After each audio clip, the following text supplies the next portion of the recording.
بسم اللہ الرحمن الرحیم۔ السلام علیکم۔ حضرت عمر بن خطاب رضی اللہ عنہ بیان کرتے ہیں کہ ایک دن ہم صحابہ رسول اللہ صلی اللہ علیہ وسلم کی مجلس مبارک میں بیٹھے ہوئے تھے کہ اچانک ایک آدمی ہمارے درمیان آیا جس کا لباس نہایت صاف ستھرے اور سفید کپڑوں پر مشتمل تھا اور جس کے بال نہایت سیاہ چمکدار تھے۔ اس آدمی پر نہ تو سفر کی کوئی علامت تھی کہ اس کو کہیں سے سفر کر کے آیا ہوا کوئی اجنبی آدمی سمجھا جاتا، اور نہ ہم میں سے کوئی اس کو پہچانتا تھا، جس کا مطلب یہ تھا کہ یہ کوئی مقامی آدمی ہو یا کسی کا مہمان بھی نہیں تھا۔ بہرحال وہ آدمی رسول اللہ صلی اللہ علیہ وسلم کے اتنا قریب آ کر بیٹھا کہ آپ صلی اللہ علیہ وسلم کے گھٹنوں سے اپنے گھٹنے ملا لیے، اور پھر اس نے اپنے دونوں ہاتھ اپنی دونوں رانوں پر رکھ لیے، جیسے ایک سعادت مند شاگرد اپنے جلیل القدر استاد کے سامنے باادب بیٹھتا ہے اور استاد کی باتیں سننے کے لیے متوجہ ہو جاتا ہے۔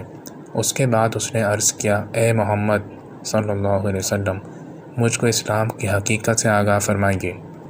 رسول اللہ صلی اللہ علیہ وسلم نے فرمایا، اسلام یہ ہے کہ تم اس کی حقیقت کا اعتراف کرو اور گواہی دو کہ اللہ کے سوا کوئی معبود نہیں اور محمد اللہ کے رسول ہیں، اور پھر تم پابندی سے نماز پڑھو، اگر صاحب نصاب ہو تو زکوٰۃ ادا کرو، رمضان کے روزے رکھو، اور زاد راہ میسر ہو تو بیت اللہ کا حج کرو۔ اس آدمی نے یہ سن کر کہا کہ آپ صلی اللہ علیہ وسلم نے سچ فرمایا۔ حضرت عمر رضی اللہ عنہ فرماتے ہیں کہ اس پر ہمیں تعجب ہوا کہ یہ آدمی ایک لا علم آدمی کی طرح پہلے تو آپ صلی اللہ علیہ وسلم سے دریافت کرتا ہے اور پھر آپ علیہ السلام کے جواب کی تصدیق بھی کرتا ہے جیسے اس کو ان باتوں کا پہلے سے علم ہو۔